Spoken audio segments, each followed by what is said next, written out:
Baik, bismillahirrahmanirrahim. Assalamualaikum warahmatullahi wabarakatuh.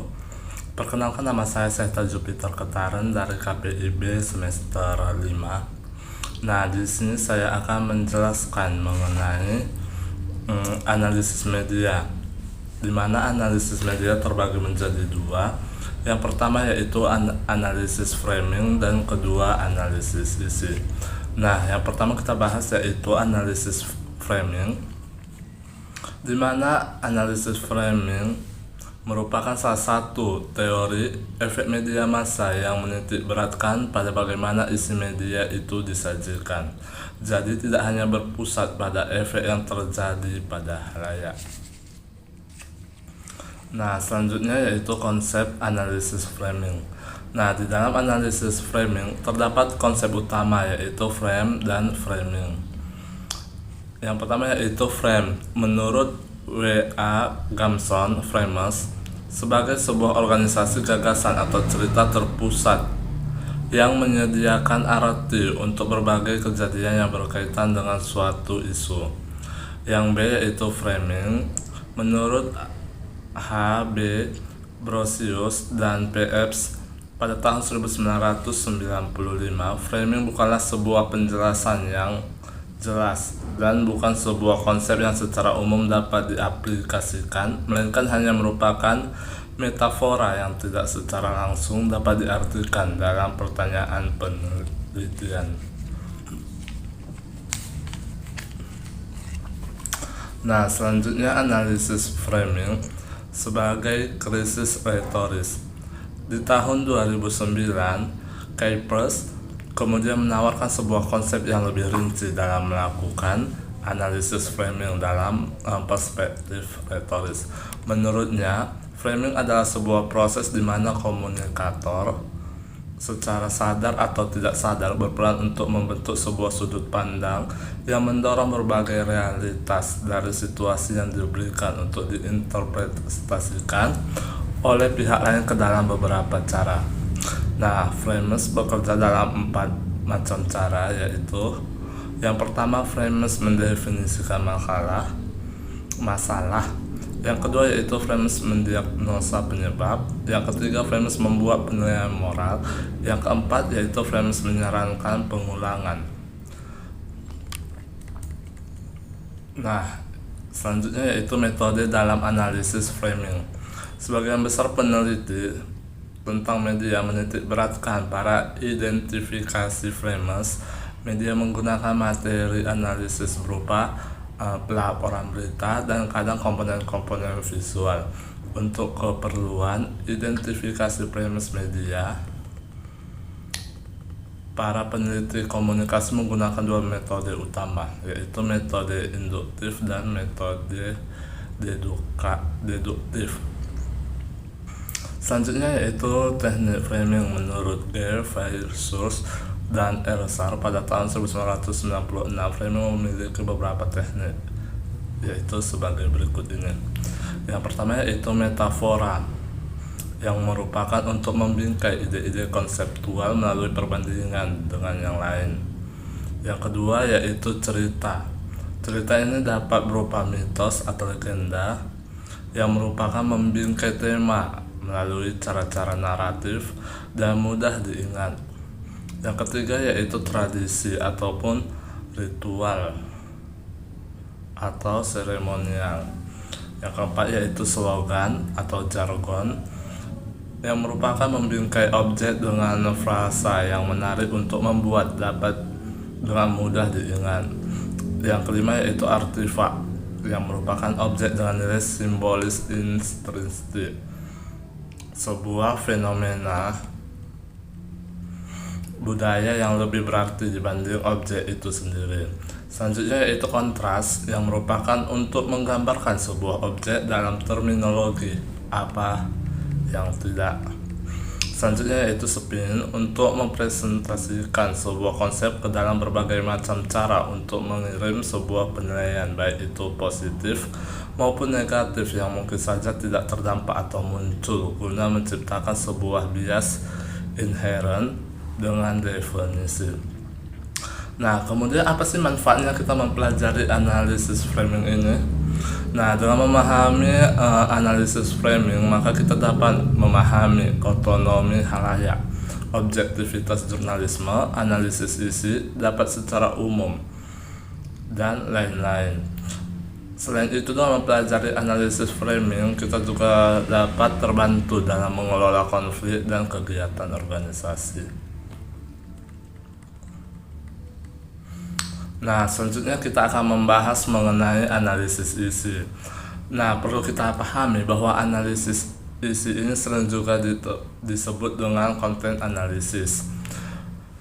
Analisis ini merupakan penelitian yang bersifat pembahasan dalam tahap isi suatu informasi tertulis atau tercetak di dalam media massa. Pelopor analisis isi ini adalah Harold Delesware yang mempelopori teknik simbol coding, yaitu mencatat lambang ataupun pesan secara sistematis, kemudian diberi interpretasi. Nah, syarat penggunaan analisis isi yaitu sebagai berikut. Analisis isi tidak dapat diberlakukan pada semua penelitian sosial. Analisis isi ini dapat digunakan jika memiliki syarat sebagai berikut ini. Yang pertama yaitu data yang tersedia sebagian besar terdiri dari bahan yang terdokumentasi. Contohnya itu seperti buku, surat kabar, pita rekaman suara, naskah, dan lain sebagainya. Yang kedua yaitu adanya keterangan pelengkap atau kerangka teori tertentu yang menerangkan tentang dan sebagai metode pendekatan terhadap data tersebut. Yang ketiga yaitu peneliti memiliki kemampuan teknis untuk mengelola bahan-bahan ataupun data-data yang diperoleh, karena sebagian dokumentasi tersebut bersifat sangat khas ataupun spesifik. Nah, selanjutnya tujuan dari analisis isi. Analisis isinya memiliki tujuan sebagai berikut. Yang pertama yaitu menggambarkan karakteristik pesan. Nah, analisis isi banyak dipakai untuk menggambarkan karakteristik isi dari suatu pesan. Paling tidak ada 4 desain analisis isi yang umum dipakai untuk menggambarkan karakteristik pesan tersebut, yaitu pertama yaitu analisis yang dipakai untuk menggambarkan pesan dari sumber yang sama tetapi dalam waktu yang berbeda. Yang kedua yaitu analisis isi dipakai untuk melihat pesan pada situasi yang berbeda. Situasi di sini dapat berupa konteks yang berbeda seperti sosial dan politik. Nah, yang ketiga yaitu analisis isi dipakai untuk melihat pesan pada halayak yang berbeda. Halayak di sini merujuk pada pembaca, pendengar, ataupun pemirsa media yang berbeda. Nah, yang terakhir yaitu analisis isi dipakai untuk melihat pesan dari komunikator yang berbeda. Nah, yang kedua yaitu menarik kesimpulan penyebab dari suatu pesan. Nah, analisis isi tidak hanya dapat dipakai untuk melihat gambaran suatu pesan. Analisis isi ini juga dapat digunakan untuk menarik kesimpulan penyebab dari suatu pesan. Dalam analisis isi yang menjadi fokus di sini tidak deskripsi dari pesan, tetapi menjawab pertanyaan mengapa pesan ataupun isi muncul dalam bentuk tertentu. Nah, selanjutnya yaitu tahap analisis isi. Sebagai metode yang sistematis, analisis isi mengikuti suatu proses tertentu. Terhadap analisis proses isi adalah sebagai berikut ini. Yang pertama yaitu kita perlu merumuskan tujuan analisis. Yang kedua yaitu apa yang ingin diketahui lewat analisis isi. Hal-hal apa saja yang menjadi masalah penelitian dan ingin dijawab melalui analisis isi ini. Selanjutnya yaitu konseptualisasi dan operasionalisasi. Merumuskan konsep penelitian dan mengikuti operasionalisasi sehingga konsep bisa diukur. Selanjutnya itu lembar coding cell. Menurut operasionalisasi ke dalam lembaran coding memasukkan hal-hal yang ingin dilihat dan cara pengukurannya. Selanjutnya yaitu populasi dan sampel. Peneliti perlu merumuskan populasi dan sampel analisis isi. Apakah populasi bisa diambil dari sensus? Jika tidak, menentukan teknik penarikan sampel dan jumlah sampel yang akan dianalisis.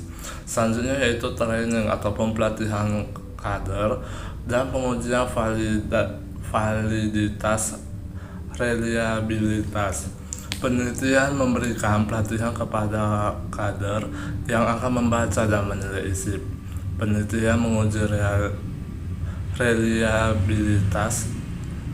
Jika belum memenuhi syarat, dilakukan perubahan lembar coding sampai angka reliabilitas tinggi. Nah, proses coding mengkode semua isi berita ke dalam coding yang telah disusun. Perhitungan reliabilitas final. Penelitian menghitung angka reliabilitas dari hasil coding dengan menggunakan rumus ataupun formula yang tersedia seperti Holsty, Krippendorff, Cohen-Kappa. Input data analisis. Melakukan input dari data, lembar coding, dan analisis data. Selanjutnya yaitu jenis analisis isi. Terdapat dua jenis analisis isi, yaitu analisis isi kuantitatif dan analisis isi kualitatif.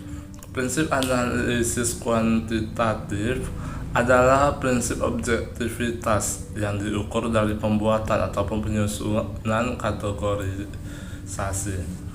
Metode yang diterapkan dalam analisis isi haruslah tersistematis, di mana mulai dari unit analisis yang diteliti sampai pembuatan kategori dan operasionalisasi tidak tumpang tindih.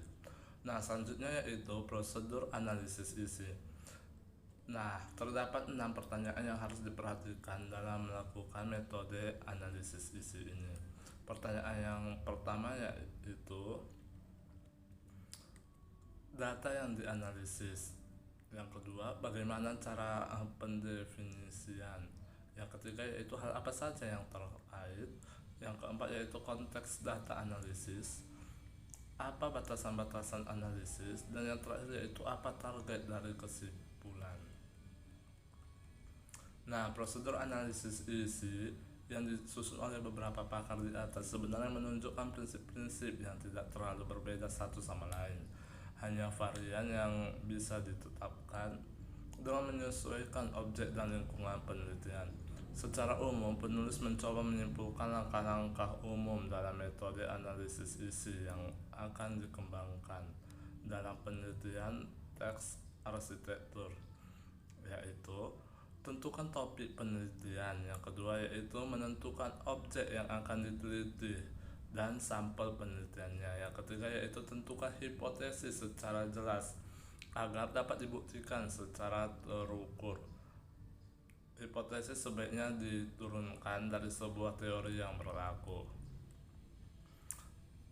Nah, selanjutnya yaitu tentukan unit analisisnya, yaitu variabel dan nilai yang bisa dikodekan. Selanjutnya yaitu analisis secara kuantitatif dan atau kualitatif tiap variabel dan nilainya. Dan yang terakhir yaitu penyimpulan interpretasi dari data penelitian. Nah, mungkin sekian dari saya. Billahi taufiq wal hidayah. Wassalamualaikum warahmatullahi wabarakatuh.